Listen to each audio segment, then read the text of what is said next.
ఓం శ్రీ గురుభ్యో నమః. అంగారక గ్రహం కుజగ్రహానికి కుజస్తంభన అంటాం మనం. అంటే కుజస్తంభన అంటే ఏ గ్రహానికి కూడా లేనటువంటిది కేవలం కుజుడికి మాత్రమే వచ్చేటటువంటి ఒక అవస్థ, దాన్నే స్తంభన అంటారు. అంటే ఎప్పుడు కూడా ఒక రాశి నుండి వేరొక రాశికి సంచారం చేసేటప్పుడు మిగతా గ్రహాలతో కాకుండా కుజుడు స్తంభించడం జరుగుతూ ఉంటుంది. అంటే ఒక్కొక్కసారి గ్రహాలు కుజుడు 45 రోజుల పాటు ఒక రాశి నుంచి మరొక రాశికి వెళ్ళిపోతుంటాడు. ఒక్కొక్క రాశి నుంచి ఒక్కొక్క రాశికి వెళ్ళేటప్పుడు ఆ రాశిలోని 45 రోజుల కంటే ఎక్కువగా ఉంటే దాన్ని స్తంభన అంటారు. అంటే స్తంభన అంటే ఏ గ్రహం ఏ రాశిలో ఎంతకాలం ప్రయాణం చేయాలో ఆ ప్రయాణం అటువంటిది. ఇక్కడ కుజుడు వచ్చేటువంటి మాసార్థత కుజహ అంటారు. అంటే నెలన్నర పాటు జన్మరాశిగతే భౌమాయ రాక్షస పీడితం అంటారు. అంటే నెలన్నర పాటే తప్పకుండా కూడా కుజుడు ఉండాలి అని అర్థం. అంటే కుజుడు ఏదైతే 45 రోజుల పాటు ఉంటాడు. అంటే సహజంగా ఎలా ఉంటుంది అని అంటే ఒక్కొక్క గ్రహాన్ని ఒక్కొక్క రాశిలో సంచారం చేసేటప్పుడు బుధ శుక్ర రవిర్మాసం మాసార్థత కుజహ అంటారు. గురు ద్వాదశ మాస నేత్ర సన్మాసం శనీశ్చర అంటారు. అందువల్ల ఏ గ్రహం ఏ రాశిలో ఎంతకాలం ఉండాలో మనం చూడాలి. అలానే కుజుడు విషయానికి మనం ముఖ్యంగా వస్తే అక్టోబర్ 20వ తారీఖు పునరసు నక్షత్రం 4వ పాద ప్రవేశంతో కర్కాటక రాశిలోకి ప్రవేశిస్తాడు మధ్యాహ్నం 2:20 అదే అక్కడ ఏదైతే అక్టోబర్ 20వ తారీఖు నుంచి జనవరి 21వ తారీఖు వరకు కూడా మనకి 92 రోజుల పాటు ప్రవేశం జరుగుతుంది. అంటే జనవరి 21వ తారీఖున ఉదయం 10:04 వరకు ఉంటాడు.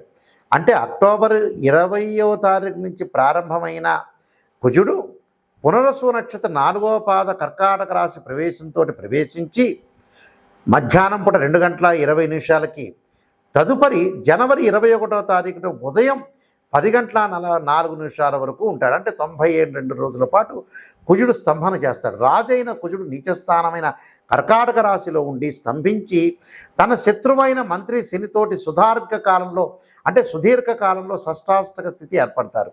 అంటే కుజుడు చేసే ఫలితాలు కొన్ని ఉంటాయి. సత్వ భ్రూ ప్రాకార రోగ ప్రణవ అంటే సత్వ భూ ప్రాకార రోగ వ్రణ సాహస శస్త్ర అగ్ని సందర్శనోత్పాటన భాతృకుజ అంటారు.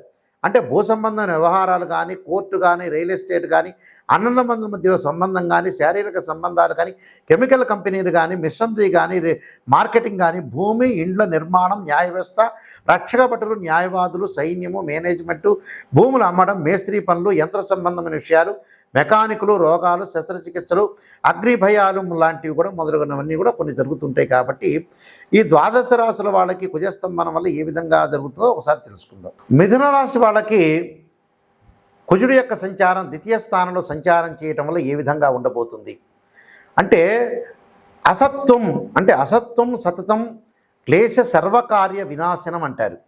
సదా దుర్జన సంపర్క భీతి శార్ధనగో కుజే అన్నారు. అంటే భీతి కలుగుతూ ఉంటుందట. అలానే అసత్వం సతతం క్లేశ సర్వకార్య వినాశనం అంటే అన్నీ కూడా కార్యక్రమాలన్నీ కూడా మనకు అనుకూలంగా ఉండవు. దుర్జనులతో సంపర్కం జరుగుతుంది, దుర్జనులతో సావాసం జరుగుతుంది. ఇక్కడ భీతి సాధ్య అంటే ఏదైతే భయం కలుగుతుంది, భీతి కలుగుతుంది అనేది దీని ఉద్దేశం. అయితే మన 2వ స్థానంలో ఉండటం వల్ల చేయు వృత్తి వ్యాపారాల యందు కొంత కలిసిరాక మనోవేదనలు కలుగుతూ ఉంటారు. దుర్మార్గులతో కొంత ఇబ్బందులు కలుగుతాయి. అంటే ఆదాయం బాగా పెరుగుతుంది, ఆదాయ పరంగా ఉద్యోగపరంగా విదేశాలకు వెళుతుంటారు, చదువు పట్ల ఆసక్తి వస్తుంటుంది. వ్యాపారంలో కొన్ని చిన్న లిటిగేషన్స్ మధ్యలో ఎక్కువగా ఉంటుంది. ఆ లిటిగేషన్స్ రాకుండా ఏ కార్యక్రమం కూడా సర్వనాశనం కాకుండా కొంత జాగ్రత్తగా ఉండాలి. మనక్లేశము అంటారు. అంటే ఇక్కడ అన్నట్టుగా మనకి ఏదో కార్య ఆటంకాలు కాకుండా ధనం ఇచ్చేవాడు కొంతమంది ఉంటారు. ఈరోజు ఇస్తారు, రేపు ఇస్తారు, పోస్ట్ పోన్ చేస్తున్నారు. అలాంటి వాళ్ళని కొంత నమ్మకుండా ఉండటం మంచిది. గొంతుకు సంబంధించిన వ్యాధులు కానీ, పదార్థాలు భుజించేటప్పుడు కొంత జాగ్రత్తగా ఉండటం ఒకటి.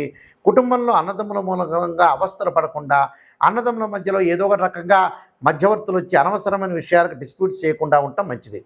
నేత్ర రోగాలు, చూడరాని దృశ్యాలు, వినరాని మాటలు వినటం అనేది జరుగుతుంటుంది. కానీ ఇలాంటి విషయాల్లో కొద్దిగా జాగ్రత్తగా ఉండటం చాలా మంచిది. అంటే నేత్ర రోగాలు, చూడరాని దృశ్యాలు చూడటం, వినరాని మాటలు వినటం జరిగే అవకాశాలు ఉంటాయి.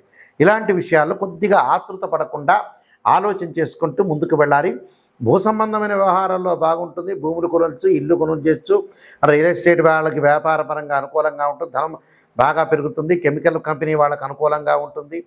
రియల్ ఎస్టేట్ వాళ్ళకి కానీ, అలానే భూ సంబంధ వ్యవహారాలన్నీ కోర్టు సమస్యలు కొంత పరిష్కారం జరుగుతాయి. పిత్రార్జితం రావటం జరుగుతూ ఉంటుంది. ఇల్లు మరమ్మతులు చేపడతారు. వాహన సౌఖ్యాలు ఉంటాయి. వాహనాల యొక్క మరమ్మతు చేపట్టే అవకాశం ఉంటాయి. పొలాలు బాగా కొనుగోలు చేయటం, ఇలాంటివన్నీ కూడా మంచి అనుకూలంగా జరుగుతాయి. ఎలాంటి ఇబ్బందులు లేకుండా వస్త్రలాభం జరుగుతుంది. ఇష్టకార్య సిద్ధి జరుగుతుంది.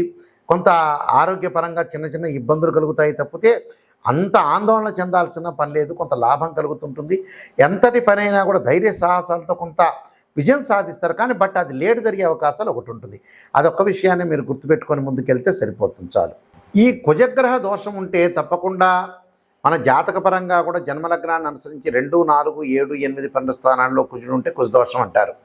ఈ గోచారాన్ని చెప్పేటప్పుడు ఫలితాల్లో 3, 6, 11 స్థానంలో గోచారీత్యా బాగుంటే మనకు సుఫలితాలు ఇస్తాడని శాస్త్రవచనం గోచారం చెప్తుంది. కుజుడు మనం బాగలేదు అని అంటే మనం ఏం చేయాలి? గోచారం అనే చంద్రరాశి నుంచి ఇలా మన భర్త చార్ట్ చెప్పేటప్పుడు లగ్నం నుంచి చెప్తారు. మరి కుజుడు మనకు అనుకూలంగా లేకపోతే ఏం చేయాలి అని అంటే, భూమి సంబంధించిన వివాదాలు ఉన్నవాళ్ళు తప్పకుండా భూసూక్త పారాయణం చేయటం ఒకటి. వేదంలో చెప్పినట్టుగా భూసూక్త పారాయణం చేయాలి. భూ సంబంధ వ్యవహారాలు కానీ, కోర్టు సమస్యలు కానీ, అలానే కోర్టు సమస్యలు కానీ పరిష్కారం కాకపోతే కార్తవీర్యార్జునుడి యొక్క మంత్రం ఒకటి. అలానే కుజుడు సంబంధించిన నేను చెప్తాను ప్రత్యేకంగా. అంగారక గాయత్రి మంత్రం, అంగారకాయుధే శక్తి హస్తా ఇది మే తన్నో భౌమ ప్రచోదయాత్ అనే మంత్రాన్ని, అలానే సుబ్రహ్మణ్య స్వామి యొక్క ఆరాధన, అంటే వివాహపరంగా దోషాలు ఉంటే కూడా సుబ్రహ్మణ్య స్వామి యొక్క ఆరాధన చేయాలి. తత్పురుషాయ విద్యే మహాసేనాయ ధీమే తన్నో షణ్ముఖ ప్రచోదయాత్ అనే మంత్రాన్ని. ఇవన్నీ కుదరదండి గురువుగారు ఒక మంచి శ్లోకం చెప్పండి అంటే మనకు సహజమైన శ్లోకం ఉంటుంది. ధరణీ గర్భ సంభూతం విద్యుత్కాంతి సమప్రభం కుమారశక్తి సంచ మంగళం ప్రణమామ్యం అనే మంత్రాన్ని కూడా చక్కగా చదువుకోవచ్చు. అలానే మంగళవారం పూట రాహుకాలంలో దీపం పెట్టడంతో పాటు సుబ్రహ్మణ్య స్వామి యొక్క ఆరాధన, మంగళవారం పూట 2 సర్పాలను దానం చేయాలి. సర్పాలను దానం చేయటమే కాకుండా నాగరాజును ఆరాధన చేయటం కూడా మంచిది. నాగరాజును ఎలా ఆరాధన చేస్తారంటే, నాగరాజాయుధ్యే పృథ్వీధరాయ ధీమే తన్నో సర్ప ప్రచోదయాత్ అనే మంత్రాన్ని చక్కగా చదువుకోవటం ఒకటి. ఇంకా వేదమంత్రం వచ్చిన వాళ్ళు నమో అస్తు సర్పేభ్య ఏకేచ పృథ్వీమనో ఏ అంతరిక్షే ద్వితీయేభ్య సర్పేభ్యో నమః అనే మంత్రాన్ని కూడా చక్కగా చదువుకోవచ్చు. నమో అస్తు సర్పేభ్య అంటే ఈ అంతరిక్ష, ద్వితీయేభ్య అంటే అంతరిక్షంలో ఉండే సర్పాలకి, భూమి మీద ఉండే సర్పాలన్నిటికీ కూడా నేను పూజ చేస్తున్నానని మనకి వేదం చెప్తూ ఉంటుంది ఇక్కడ. అలానే వేద మంత్రం కూడా చదువుకోవచ్చు. అది రాని వాళ్ళు కూడా నేను చెప్పినట్టుగా నాగరాజాయుధే పృథ్వీధరాయుధీమే తన్నో సర్ప ప్రచోదయాత్ అనే మంత్రాన్ని కూడా చక్కగా చదువుకోవచ్చు. దాంతోపాటు మంగళవారం రోజున కందులు దానం చేయటం, అలానే ఎర్రని వస్త్రము, ఎర్రని పూలు ఈ దానం చేయటం చాలా మంచిది. మంగళవారం రోజున ఉపవాసం ఉండి సాయంకాలం పూట సుబ్రహ్మణ్య స్వామి యొక్క వ్రతం కానీ, అలానే స్కందుణ్ణి ఏదైతే సుబ్రహ్మణ్య స్వామి వ్రతంతో పాటు సుబ్రహ్మణ్య స్వామి యొక్క ఆరాధన కానీ, అంగారకుడి యొక్క ప్రదర్శనలు చేయటం కూడా చాలా మంచిది. అంటే నవగ్రహాల్లో అంగారకుడు ఉంటాడు కాబట్టి అంగారకుడి యొక్క త్రికోణాకార మండలి అడకధాన్య సూపర్ అంగారగ్రహ ఆవాహయామి స్థాపయామి పూజయామి అంటారు. అంటే అంగారకుడిని ఆరాధన చేయాలి. ఆయన రక్తవర్ణం రక్తగంధంలో ఉంటారు. అందువల్ల ఎరుపు మంగళవారం వీలైతే ఎరుపు దుస్తులు ధరించి చక్కగా ఎరుపు వస్త్రము, కందులు, ఎర్రని పూలు బ్రాహ్మణోత్తములకు దానం చేయటం చాలా మంచిది. అది ఎప్పుడు చేయాలి? మంగళవారం రోజున కుజహోరలో చేయటం కానీ, లేకపోతే ప్రదోషకాల సమయంలో కానీ చేస్తే మనకి అంగారకుడి యొక్క దోషం పోయే అవకాశాలు ఎక్కువ ఉంటుంది. అంటే అందరూ చేయొచ్చు, తప్పలేదు. 12 రాశుల వాళ్ళందరూ కూడా చేయొచ్చు. కొన్ని రాశుల వాళ్ళకి మంచి ఫలితాలు, కొన్ని రాశుల వాళ్ళకి మిశ్రమ ఫలితాలు, కొన్ని రాశుల వాళ్ళకి చెడ ఫలితాలు ఉంటాయి. కాబట్టి అందరూ కూడా భగవంతుని ఆరాధన చేయటంలో తప్పులేదు. కానీ మీరు భగవంతుని ఆరాధన చేయండి. మీ అందరికీ కూడా మంచి జరగాలని ఆశిస్తూ సర్వే జనా సుఖినో భవంతు.